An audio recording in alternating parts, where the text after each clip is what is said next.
thank you. Really, really insightful because right now Nigeria is dealing with food insecurity, and I'm really looking forward to putting this video out there for people to listen, even our policymakers, to be able to understand why we need all of these policies and all of this solution you've mentioned right now in tackling this food insecurity.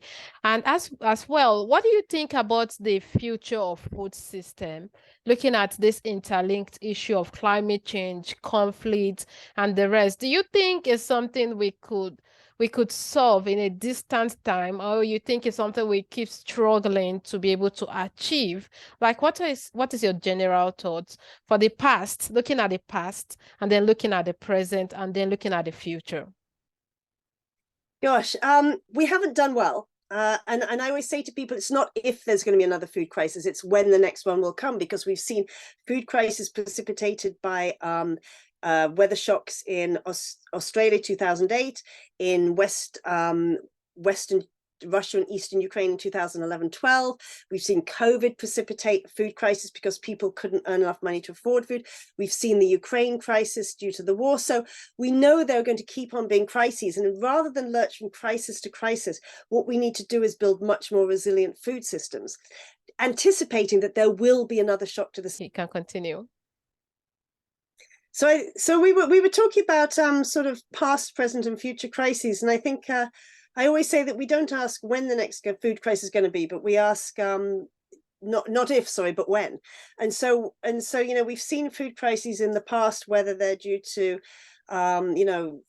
weather shocks in Australia, whether they're due to weather shocks that was in 2008, in 2011-12, or 10-11, we were seeing weather shocks in Ukraine and Russia area, again, that led to prices going up. And then, of course, we saw the invasion of Ukraine, and then prices went up because grain was sort of stuck in Ukraine, and people were also concerned about whether they'd even be replanting the next year. And then before that, we saw another food crisis linked to COVID, where people suddenly were locked down and couldn't work and didn't have any money. So it was really about often it's about affordability of food. And what we do know is at the moment, there's plenty of food across the planet, but often it's the problem that either the food's in the wrong place, if people put on export bans or countries put on export bans after a shock, or that people just can't afford the food. And so that's, I think, a frustration at the moment, that when we talk about food insecurity in individual countries, and I think especially in African countries, we do need to see productivity going up. We need to see significant yield increases to try and increase food security. And we need to figure that out quite quickly, because if we're not careful, we're going to see expansion into other natural areas.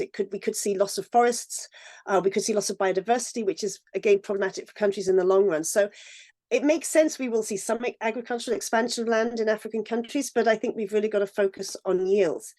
And so in terms of policies, I think we were talking about the fact that it's not simple. It's not simple, and there's no easy solution. But certainly we need to see governments investing in agriculture. We probably need to see a bit more mechanization, especially because now we're starting to worry about the fact that where it's very hot, it's very hard for outdoor agricultural workers. So we know that outdoor agricultural workers, their labor supply, their labor productivity falls when it's hot. And we know that they're more susceptible to certain diseases, not just heat stress, but there's more evidence that farmers are seeing more kidney disease. And that seems to be a combination of heat and dehydration. So there's many areas where there's scope for policy on the demand and the production, and on the access side to food security. Thank you so very much.